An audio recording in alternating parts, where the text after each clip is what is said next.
Mana yang afdal? Makanya saya tidak bilang mana yang afdal. Kalau di media sosial sekarang kan ribut itu. Ayah dikasih takut orang zakat uang nanti tidak sah. Mana yang afdal, Pak? Ini makan beras 20.000, dia zakat beli beras harga 15.000. Yang si B dia makan beras 20.000, dia pakai uang bayar yang 20.000 per kilo. Mana yang afdal? Mana yang afdal? Yang 20.000. Uang yang B yang afdal. Ini ada apa? Ada manipulasi, dirinya sendiri dia manipulasi. Betul tidak apa? Dia pakai kirim dari Jawa Barat beras yang terbaik. Setelah zakat dia pergi antri beras murah SPBH di Bulog. Apa? SPBH. SPHB. Mana yang afdal tidak? Kalau begitu modelnya beras afdal tidak? Ini saya kasih berpikir kita secara umum, karena tidak pernah ditinjau dari sisi mutu dan kualitas. Tidak pernah kita tinjau dari mutu dan kualitas. Jadi kalau kita makan beras 20.000, kita beli juga untuk zakat beras 20.000, itu bagus. Tapi jangan sebaliknya. Pernah tidak selama kumpul-kumpul zakat, Ustaz, ada yang baulan didapat? Ada yang basah? Alhamdulillah tidak ada sih. Nanti diperiksa baik. Saya pernah dapat yang basah baulan. Coba. Tapi kita panggil yang punya begini, tim sudah begitu saja kita. Saya zakat fitrah ini status hukumnya sama dengan salat 5 waktu, sama dengan puasa Ramadan, sama dengan menguatkan syahadat, sama dengan naik haji, rukun Islam. Rukun Islam.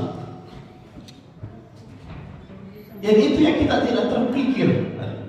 Kalau umpamanya kita bawa duit sesuai dengan yang kita makan, malah panitia lebih leluasa untuk mencari beras yang bermutu bagus. Kenapa? Karena ada raja dunia di tangan. Siapa raja dunia?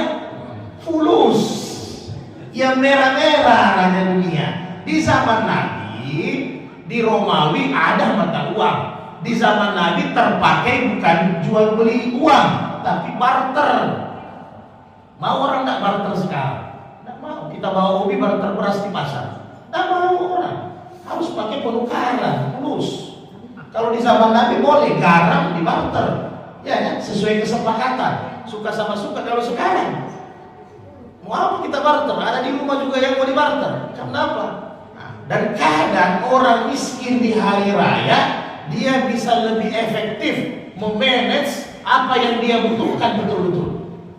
Makanya paling bagus memang diberikan 1 hari mau lebaran. Karena kalau masih 10 hari jangan dia pakai bayar cicilan HP.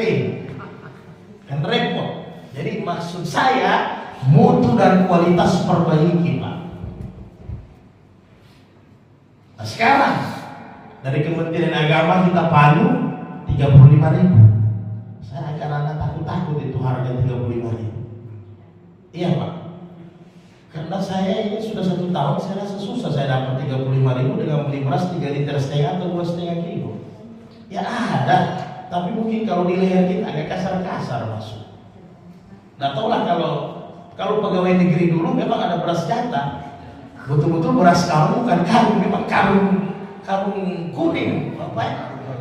Karung apa? Karung kuning. Nah itu memang sudah terbiasa anak-anak sekarang. Sedangkan gurih-gurih dia bilang keras. Nah, kemudian yang terakhir, kalau orang makan beras merah, tidak, alhamdulillah masih sehat. Kalau pandan wangi lumayan itu, 16-17 ribu. Kalau ada yang makan beras merah, ya ini kita pakai mutu kualitasnya. Saya si A ini makan beras merah itu paling murah, 1 kilo Pak di Swalayan 25.000. Ya, kadang ada kemasan 2 kilo harganya 38.000 sampai 40. Makin dibeli per kilo makin mahal. itu beras merah. Si A ini makan beras merah setiap hari. Kemudian dia bawa zakatnya beras putih. Boleh tidak? Ini masalah. Ini kan tidak pernah dibahas, hampir jarang diangkat. Kalau seandainya dia makan ubi, dia bawa beras untuk zakat, labas, tidak ada masalah. Kenapa? Karena ubi harganya lebih di bawah daripada beras. Bisa paham kita Pak ya? Jangan memanipulasi kita punya zakat sendiri. Rugi kita manipulasi kita punya zakat sendiri. Jadi kalau kita makan beras merah, tahu beras merah, jadi Ustaz terima, jangan tidak terima. Memang dia makan setiap hari beras merah. Jadi jangan dicampur nanti dengan beras putihnya. Terima. Kalau dia mau bayar dengan uang, berarti harus dia kali dia konversikan ke rupiah sesuai dengan harga beras merah berapa per kilo. Itu ukurannya. Jangan makan beras merah 20 kilo, dia hitung beras putih yang 12.000. Beras bulog. Ya kan, mungkin kalau saudara-saudara kita yang biasa tidak ada masalah. Nah ini, jadi kadang bukan kita ini, mungkin Kementerian Agama sebagai pemerintah ambil standar beras yang paling rendah, ya kan? Tapi mungkin tidak survei pasar. Ini sayangnya kalau tidak survei pasar, langsung ambil plat merah, bulog, oh harga boleh 35.000. Padahal tahun lalu edaran ini saya sudah sampaikan juga sama teman-teman di Kementerian Agama, saya sampaikan alasan mereka begitu. Ada atasan, nah ini susah, bukan hukum yang kalian pakai. Tahun lalu beras masih kita dapat 500 per karung upah. Ya tahun lalu. Edarannya berapa? Zakat tahun lalu 40.000. Edaran Kementerian Agama. Sekarang 600.000 kita keliling impres masuk tidak dapat satu karung. Susah dapat 600.000. Sampai 650 bahkan sampai 700. Tapi anehnya beras naik, zakat fitrah kok turun. Ini tanda-tanda. Kalau ada subsidi zakat dari pemerintah bagus. Ustaz, cukup bayar 5.000, pemerintah yang tambah 50.000. Tahun lalu beras standar harga 500, zakat naik. Tahun ini beras naik, zakat turun. Bagusnya pajak yang turun juga Ustaz. Ya, kayak 1%. Jadi kira-kira begitu. Jadi tidak ada masalah, yang dipermasalahkan adalah kualitasnya. Nah, jangan juga orang mau pakai uang supaya juga dapat murah kan begitu. Karena dari Kementerian Agama 35.000, padahal setiap hari dia punya beras 2,5 kilo itu harganya 40.000. Nah, ini bahaya juga. Ya kan? Ini bahaya juga. Jadi kualitas mutu yang kita jaga. Kemudian yang paling terakhir, panitia dengan Amin Ustaz ya? Ayah.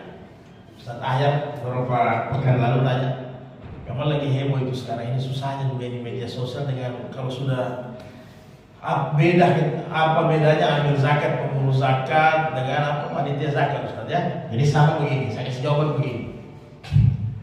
Kalau ada yang masih status pegawai negeri saya minta maaf, tapi begitulah memang modelnya ya. Sekarang kalau saya jawab begini, si A kawin lewat kantor gua, ya Pak ya, rukun nikahnya semua terpenuhi. Rukun nikah itu wali, kemudian yang kawin ada, kemudian ijab kabul 2 orang saksi, itu kan rukun nikah. Si A kawin, rukun nikahnya jelas terpenuhi, kawin di kantor gua. Si B dia kawin dengan imam masjid. Ya, rukun nikah juga terpenuhi. Kira-kira mana yang sah? Mana yang sah? Sama-sama sah. Boleh kalau gua bilang tidak sah karena kacamata negara. Ya Pak kan? Tapi kalau kita ambil hukum agama, sah. Nah, jadi jangan terlalu urusan-urusan agama dipolitisasi. Ya. Jadi seolah-olah nanti yang di masjid sini yang sudah dimusyawarahkan, yang sudah dirapatkan dengan jemaah masjid yang aktif, dengan takmir DKM sudah diangkat, seolah-olah itu tidak sah. Yang sah itu yang nanti diangkat oleh penguasa. Karena penguasa itu dalam bahasa Arab sultan. Sultan itu banyak penafsiran di kalangan ulama ikhtilaf. Apalagi kalau saya bagi Al-Maidah, malam yahkam bima anzalallah faulaika humuz zalimun faulaika humul kafirun. Lebih dahsyat lagi, siapa yang tidak mengambil hukum Allah, dia zalim, dia kafir. Jadi yang mana sultan? Yang mana sultan? Sultan adalah orang yang pakai hukum Allah dan Rasul. Jadi sementara kita ini kan berada di di arena abu-abu. Negara kita ini kan abu-abu semua, ya. Ada putihnya, ada juga hitamnya. Jadi abu-abu dia. Jadi tidak sembarang kalau mau menafsirkan itu. Walaupun ulama jelas, ya jelas karena dia punya lasdas pasti. Apalagi kalau basdas kan begitu. Jadi janganlah, ya. Janganlah, artinya sesuatu, karena dalam Quran lagi wasawirhum fil amri, ya kan? Fa iza azamta fatawakkal 'ala Allah, innallaha yuhibbul mutawakkilin. Bermusyawarahlah kalian dalam segala urusan agama. Apabila telah diambil kesepakatan, maka laksanakan bertawakal kepada Allah. Jadi kita